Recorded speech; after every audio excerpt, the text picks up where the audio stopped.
Hello students, मैं धवल ठाकुर आज आपके लिए लेकर आ गया हूँ बिल्स ऑफ एक्सचेंज। और ये टॉपिक बहुत ही इंटरेस्टिंग और बहुत ही सिंपल तरीके से हम डील करने वाले हैं। आपने बहुत बार देखा होगा bills receivable account, bills payable, debtor, creditor, ये बहुत सारे टर्म्स आपने 11th की स्टार्टिंग से ही जानना शुरू कर दिए होंगे। उनमें से बहुत सारे टर्म्स की मीनिंग तो आपको ऑलरेडी पता होगी, राइट। और कुछ बेसिक टर्म्स की मीनिंग तो हमने भी हमारे चैनल के 11th की प्लेलिस्ट में अवेलेबल है, जहां से आप देख सकते हैं। बट कुछ ऐसे भी टर्म्स होंगे जिनको सिर्फ आपने देख लिया होगा कि ये ऐसे थे, जैसे बिल्स रिसीवेबल या बिल्स पेएबल, तो वो एग्जैक्टली क्या है वो आपको ये चैप्टर बताएगा। और इसी चैप्टर में आप सीखोगे इनसे रिलेटेड सारे ट्रांजैक्शंस कि ये बिल्स रिसीवेबल, बिल्स पेएबल, ये किस चिड़िया का नाम है और ये कैसे उड़ती है, ये हम देखने वाले हैं इस पर्टिकुलर चैप्टर में। तो बच्चों शुरू करते हैं इस पर्टिकुलर चैप्टर को। और इस चैप्टर का कंसेप्ट समझने के लिए हम एक छोटे से एग्जाम्पल का यूज करेंगे। और उस एग्जाम्पल के कुछ कैरेक्टर्स आपके सामने हैं, जैसे मैंने यहाँ लिखा हुआ है mister A he sold goods to mister B worth ₹50,000। A sold goods to Mr. B worth ₹50,000। अगर A B को गुड्स सेल करता है, A B को गुड्स सेल करता है, और अगर ये सेल कैश बेसिस पे हो, ये सेल बच्चों कैसे हो, कैश बेसिस पे हो, तो कैश बेसिस पे होने की वजह से ये सारी की सारी स्टोरी यहीं पर हमारी खत्म हो जाएगी। ये सारी की सारी स्टोरी हमारी यहीं पर क्या हो जाएगी बच्चों, खत्म हो जाएगी। मतलब आप कह सकते हो कि कहानी शुरू होने से पहले ही खत्म हो जाएगी। किसकी कहानी? बिल्स ऑफ एक्सचेंज की। क्योंकि बच्चों बिल्स ऑफ एक्सचेंज के लिए वो ट्रांजैक्शन अगर इनिशिएट करना है, बिल्स ऑफ एक्सचेंज एग्जिस्टेंस में आना चाहिए, तो वो ट्रांजैक्शन कौन से नेचर का होना चाहिए बच्चों? क्रेडिट नेचर का। तो हम इसमें थोड़ा सा अल्टर कर लेते हैं, हम लिख लेते हैं mister A sold goods to mister B worth ₹50,000 on credit basis. उसने कैसे गुड्स सेल किया है?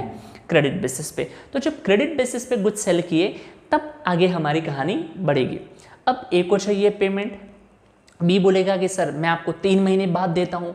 अब 3 महीने बाद पेमेंट करोगे तो तब तक एक तो रात को नींद भी नहीं आएगी बेचारे को, रोज़ कहीं 50,000 के गुड्स लेके भाग गया, बाद में पेमेंट नहीं किया तो क्या होगा? तो उस केस में मिस्टर ए बी से कह सकता है कि आप मुझे पोस्ट डेटेड चेक दे दो, PDC, डेट 3 महीने की बाद की लिखना और वो चेक मुझे दे दो। ये एक ऑप्शन हो सकता है। और एक ऑप्शन हो सकता है जिसके बारे में आज हम पढ़ेंगे, वो बिल्स ऑफ एक्सचेंज है। और कैसे हम पढ़ेंगे ध्यान से देखिए। तो उस कहानी के अकॉर्डिंगली हम कुछ ऐसे प्लॉटिंग करेंगे बच्चों ताकि कंसेप्ट हमारा समझ में आ जाए। ए ने बी को 50,000 के गुड्स सेल कर लिए। अब ए को चाहिए पेमेंट, बी बोलता है I will pay you after 3 months. A कहता है ठीक है भाई, अगर आपको 3 महीने बाद पे करना है कोई प्रॉब्लम नहीं है, बट एक काम कीजिए, मैं ना आपको एक डॉक्यूमेंट देता हूँ, एक क्या देता हूँ, बिल देता हूँ, ठीक है। जिस बिल में लिखा होगा जो आप मुझे कह रहे हो, आप मुझे क्या कह रहे हो कि आई will pay you after 3 months, तो मैं एक बिल ड्रॉ करूंगा, एक बिल क्या करूंगा, मैं ड्रॉ करूंगा। कौन कहता है? मिस्टर ए। वो कहता है कि मैं एक बिल क्या करूंगा, ड्रॉ करूंगा। वो बिल मैं किसके पास भेजता हूं? आपके पास। आप उस बिल को क्या कर लेना, एक्सेप्ट कर लेना। क्या कर लेना? एक्सेप्ट। ड्रॉ कौन करेगा बेटा? ए कहता है कि मैं एक बिल क्या करता हूं बेटा, ड्रॉ कर लेता हूं, ठीक है सर। और आप उस बिल को क्या कर लीजिएगा, एक्सेप्ट कर लीजिएगा। उसमें लिखा होगा कि सर्टेन सम ऑफ अमाउंट आप मुझे या मैं जिस भी पर्सन को कहूंगा वो आप मुझे पे कर दोगे। मिस्टर बी कहता है कि चलो ठीक है, इसी बहाने काम हो जाएगा, 50,000 के कुछ क्रेडिट पे मिल जाएंगे, इनको भी थोड़ी सी एश्योरिटी रहेगी कि दैट आई विल पे आफ्टर 3 मंथ्स। तो यहाँ पर ए और बी ये ट्रांजैक्शन को इस कंडीशन पे फुलफिल कर सकते हैं। ए गुड्स सेल करेगा बी को, ए प्रॉमिस करता है, या फिर ए कहता है कि आई will pay you after 3 months, 3 months के बाद दूंगा। बट इस बात का प्रूफ क्या होगा? तो हम बना देंगे एक बिल। वो बिल कौन ड्रॉ करेगा? ए क्या करेगा? ड्रॉ करेगा, जिसमें क्या लिखा होगा, that's a 3 months, 3 months after the date pay to me or my order the sum of ₹50,000 only for the value received. ऐसा सारा स्टेटमेंट्स उसमें लिखा होगा। और ये जो मैंने स्टेटमेंट कहा ये आपको फॉर्मेट के फॉर्म में अपने टेक्स्ट बुक में मिल जाएगा, जरूर देखिएगा वहां से। तो ए ने बिल ड्रॉ किया, बी ने वो क्या कर लिया बच्चों, बिल एक्सेप्ट कर लिया। ए ने बिल ड्रॉ किया, बी ने बिल एक्सेप्ट किया। सर ए ने बिल क्यों ड्रॉ किया? क्योंकि उसने गुड्स सेल किए थे। बी ने बिल एक्सेप्ट क्यों किया? क्योंकि उसने गुड्स परचेस किए थे। तो यहाँ पे बच्चों हमारे केस में ये बिल जब तक ये पर्सन एक्सेप्ट नहीं करता है, जब तक मिस्टर बी बिल एक्सेप्ट नहीं करेंगे, ये बिल कहलाएगा ड्राफ्ट। क्या कहलाएगा बच्चों?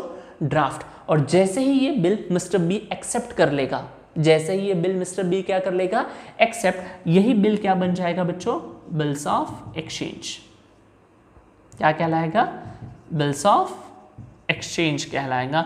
और इसी बिल्स ऑफ एक्सचेंज को ये जो हमारे मिस्टर ए हैं किसी और नाम से जानेंगे और ये जो हमारे बी हैं वो किसी और नाम से जानेंगे। तो सर ये ए और बी किस नाम से जानेंगे वो भी बता दीजिए। ध्यान से सुनिए, ए ने बिल ड्रॉ किया तो वो कहलाएगा ड्रॉवर। इसको अकाउंटिंग टर्म्स में क्या कहते हैं बेटा, drawer. So who is drawer, a person who drawers a bill. जो बिल ड्रॉ करता है, जो बिल बनाता है, वो कौन कहलाता है, ड्रॉवर। सर ये बी क्या कहलाएगा, फिर एक्सेप्ट किया ना उसने, तो बेटा the person on whom bill is drawn और the person who accepts the bill is called as drawee. Accounts के लैंग्वेज में उसे क्या कहते हैं, drawee. So the person who accepts the bill, drawer, and the person who draws the bill is known as drawer and the person who accepts the bill is called as drawee। क्या कहा जाता है उसको, drawee कहते हैं। और बेटा जिसने बिल ड्रॉ किया वो बिल ड्रॉ करेगा। कितने मंथ्स के लिए बिल ड्रॉ किया था sir, he drawn a bill for कितना, 3 months बिल। किस पे ड्रॉ किया था, किस पे ड्रॉ किया था, मिस्टर बी पे। तो 3 months के बाद मिस्टर बी इस बिल का पेमेंट देंगे मिस्टर ए को। ऐसी उनके बीच में ट्रांजैक्शंस हुई थी और ये बच्चों क्या थी उनकी डीलिंग। तो सर ये 3 months तक बिल रहेगा किसके पास, क्या मिस्टर ए साइन करने के बाद अपने पास छुपा के रखेगा, नहीं, मिस्टर ए को साइन करने के बाद बिल किसको रिटर्न करना है, मिस्टर ए को, वरना मिस्टर ए के पास प्रूफ क्या रहेगा, वरना एक्सेप्ट भी यही कर लेगा, बिल भी यही रख लेगा, तो 3 महीने बाद गायब भी यही हो जाएगा। तो एक्सेप्ट करने के बाद वो बिल किसको दे देता है, मिस्टर ए को। तो पूरे बिल की मूवमेंट पे आप जरा ध्यान दीजिएगा, ए बिल ड्रॉ करेगा 3 months के लिए, बी उसे एक्सेप्ट करेगा और बी एक्सेप्ट होने के बाद बिल किसको क्या कर दिया जाता है बेटा, रिटर्न कर दिया जाता है। किसको रिटर्न कर दिया जाता है, सेलर को। और इस 3 months तक सेलर उस बिल को उसके पास रख सकता है। और भी बहुत सारे ऑप्शंस हैं, बट हम मान लेते हैं कि वो बिल किसके पास है बच्चों, सेलर के पास है। अब सेलर उस बिल को अपने पास संभाल के रखेगा, कितने टाइम तक, 3 months तक। 3 months के बाद वो जाएगा किसके पास, मिस्टर बी के पास, बिल प्रेजेंट करेगा और कहो कि देखो सर बिफोर 3 months आपने कहा था कि आप पे करेंगे, ये रहा बिल और आप पेमेंट कर दीजिए। On the basis of that document mister B या तो बिल का पेमेंट करेगा या तो बिल का पेमेंट नहीं करेगा। और ये स्टोरी ऐसे ही इनके बीच की कंटिन्यू रहेगी और इसी स्टोरी को हमें अकाउंटिंग ट्रांजैक्शंस के फॉर्म में, जर्नल एंट्रीज के फॉर्म में इस चैप्टर में क्या करना है बच्चों, रिकॉर्ड करना है। तो सर अभी हमें क्या करना है, अभी तो आपको कुछ बेसिक से कंसेप्ट्स सीखने हैं which are relating to this particular topic. Okay, वापस से शुरू करेंगे, समराइज करेंगे सारे कंसेप्ट्स को। सो बच्चों ये जो पर्सन गुड्स सेल कर रहा है, जिसको हमने क्या कहा, सेलर, इसी सेलर को हम और एक नाम से जानते हैं अकाउंट्स में, और इसको कहते हैं बेटा हम क्रेडिटर। सेलर कौन होता है, क्रेडिटर्स होता है, सप्लायर, यस और नो। बायर कौन होता है, सर बायर होता है कस्टमर। ये आप ध्यान में रखिएगा, आपको थोड़ा सा हेल्प हो जाएगा, राइट। और इसी कस्टमर को हम क्या कहते हैं, डेटर्स।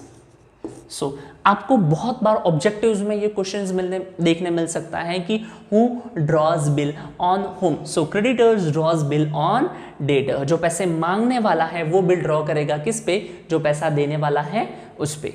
क्लियर। यहाँ पर आपके सामने सिर्फ एक एग्जाम्पल रखा गया था जिससे आपको समझे कि बिल कैसे ड्रॉ होगा। So the person who draws bill is called as drawer. The person who draws bill is known as drawer. The person who accepts the bill is known as drawee and the person who accepts the bill is known as drawee. जो bill accept करेगा वो drawee, जो bill draw करेगा वो drawer. Bill draw कौन करता है, creditor. Bill accept कौन करता है, डेटर।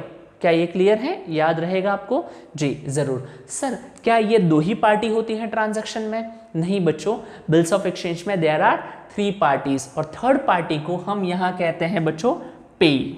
क्या कहते हैं हम उस थर्ड पार्टी को, पेई। सर पेई कौन होता है, पेई बेटा वो पर्सन होता है जिसको बिल के पैसे मिलने वाला है 3 months के बाद। So payee is the person to whom amount of bill is payable. Bill का पैसा जिसको मिलने वाला है जो बिल का पैसा रिसीव करता है वो पर्सन कौन होता है? पेई, PAYEE, कौन होता है वो? पे। सर इस एग्जांपल में देखा जाए तो मिस्टर ए ने बिल ड्रॉ किया था, बी ने एक्सेप्ट किया था और बी 3 मंथ्स के बाद किसको पैसा दे देगा? ए को। तो क्या सर ए ही पे ही हुआ? हाँ बच्चों, drawer and payee can be one and the same and they can be two different individuals और पर्सन्स। वो अलग भी हो सकते हैं। वो कब अलग होंगे वो हम चैप्टर के लेटर हाफ में जरूर डिस्कस करेंगे। But do remember there are 3 parties to bills of exchange. ये भी बहुत बार एक एग्जाम में MCQ या ऑब्जेक्टिव के फॉर्म में क्वेश्चंस आ जाता है कि बिल्स ऑफ एक्सचेंज में कितनी पार्टीज होती है? There are 3 parties to bills of exchange, drawer, drawee and payee. Who is drawer? The person who draws a bill. पहला पार्टी कौन होता है बच्चों? Drawer, a person who draws bill. दूसरा पर्सन कौन होता है? Drawee, a person who accepts the bill. और थर्ड पार्टी कौन होता है बच्चों? पे, a person to whom amount of bill is payable, जिसको बिल का पैसा मिलेगा। और पे इज इक्वल टू ड्रॉवर हो भी सकता है और कोई और पर्सन भी हो सकता है। हमेशा ड्रॉवर ही पे होगा ऐसा ज़रूरी नहीं है। और ऐसा क्यों ज़रूरी नहीं है वो हम इस चैप्टर के लेटर हाफ में देखेंगे। अभी सारी चीज़ें यहाँ पर समराइज और बहुत ज़्यादा कन्फ्यूजन क्रिएट हम नहीं करेंगे, थोड़ा भी नहीं करेंगे। आगे बढ़ते हैं। अब बच्चों इस कहानी में ये कुछ तो गंदा सा ड्राइंग किया है, क्योंकि इतनी ही आती है तो इतनी ही की जाएगी। जो आ रहा है वो बहुत अच्छे से सुनिएगा ध्यान से बच्चों। अब हमने कहा कि sir mister A he is the seller, mister B he is the buyer. Seller sells goods to the mister B, seller draws a bill, mister B accepts the bill. और इस बिल को सर आपने कहा कि ये bills of exchange है। Accept होने के पहले ये ड्राफ्ट कहलाता है और एक्सेप्ट होने के बाद ये क्या बन जाता है? Bills of exchange. 3 महीने तक वो बिल किसके पास पड़ा रहेगा? इस पर्सन के पास पड़ा रहेगा। वो रिटेन करेगा या जो भी करेगा। तो बच्चों इस बिल के बेसिस पे से पैसे किसको मिलने वाले हैं? सेलर को। इस बिल के पैसे बेसिस पे से पैसे किसको मिलेंगे? सेलर को। और इसीलिए बच्चों सेलर इस बिल को कहेगा बिल्स रिसीवेबल। सेलर इस बिल को क्या कहेगा बच्चों? Bills receivable. ये है वो बिल्स रिसीवेबल जो आप इतना टाइम तक देखते आ रहे थे। और यहाँ बच्चों बिल्स पेबल क्या होता है? इस बिल का पैसा बायर, मतलब ये जो एक्सेप्टर है जिसने बिल एक्सेप्ट किया है, ये जो कस्टमर है, डेटर है, वो पैसा देने वाला है। किसको देगा?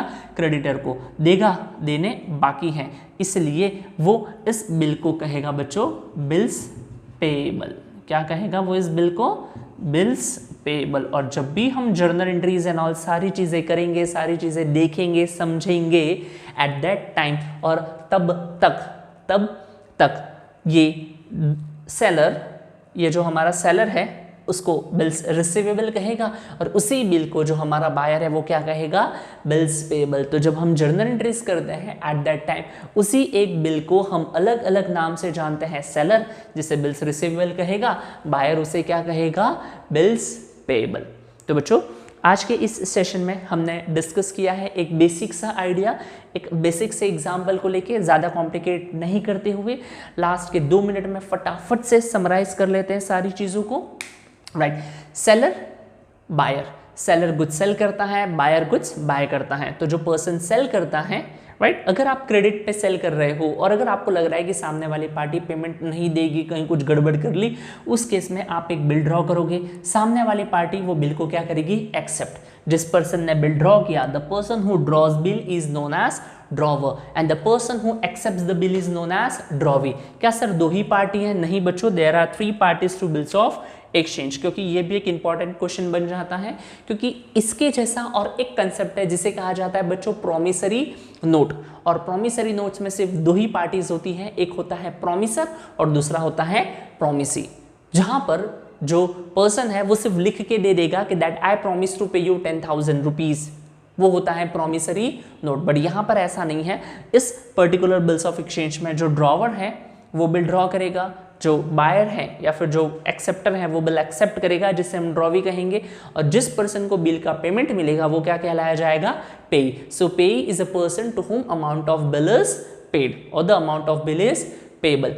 Drawer and pay can be same person or they can be 2 different individuals as well. It depends on the situation. So there are 3 parties to bills of exchange and there are 2 parties in promissory notes, जो आपको ध्यान में रखना है। ये bill draw होने के पहले ड्राफ्ट कहलाता है, सॉरी एक्सेप्ट होने के पहले ड्राफ्ट कहलाता है, एक्सेप्ट होने के बाद ये बिल क्या बन जाता है, बिल्स ऑफ एक्सचेंज। और इसी बिल्स ऑफ एक्सचेंज को ड्रॉवर बिल्स रिसीवेबल कहता है और ड्रॉवी इसे क्या कहता है, बिल्स पेएबल।